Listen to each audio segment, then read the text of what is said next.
Tuomas Kangas ja Sievistä kotoisin ja sitten pienien mutkien kautta Teerijärvelle päätynyt ja perheen perustanut sinne. No, miksi sä oot valinnut just rakennusalan? No se nyt oli semmonen nuoruuden. Ei mulla mitään syytä siihen. Sovittiin poikien kanssa, että lähdetään Kalajoelle opiskelemaan rakennusalaa, mutta sitten se oli minä ainut, joka meni sinne rakennusalalle. Muut oli pistänyt metallipuoleen. Mutta se jäi mulle sitten mun rastiksi. Musta tuli kirvesmies. No, mikä on sun mielenkiintoisin työtehtävä tai työmaa, mitä sä ottaisit tekemään? Ehkä ensimmäinen semmonen iso oli, kun mä lähdin Turkuun Kupittaan kampus EduCity. Se oli aika vaikuttava. Ja sitten Stekra Ruotsissa, se oli vielä valtavampi.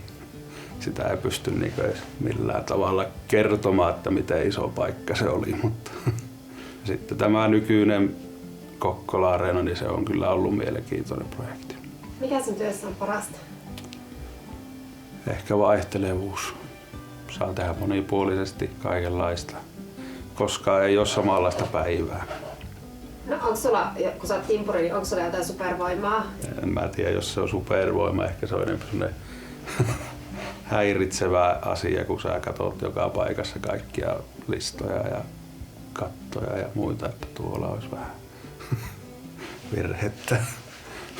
Näet sä muuta kuin virheitä? No joo, totta kai. Mä viehätyn näistä vanhoista rakennuksista. No hei, ensimmäinen vuosi Kuuspäällisellä takana. Yeah!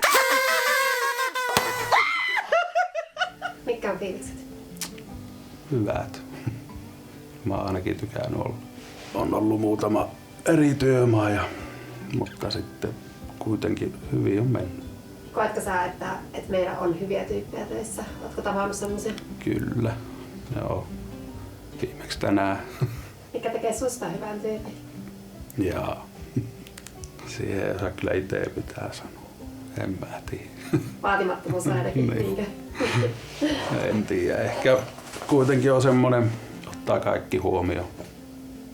Se voisi olla. No, mitä terveisiä sä haluaisit kertoa tuolla kaverille, joka miettii, että laittaisiko hakemusta meille tulemaan? Ei muuta kuin rohkeasti vaan.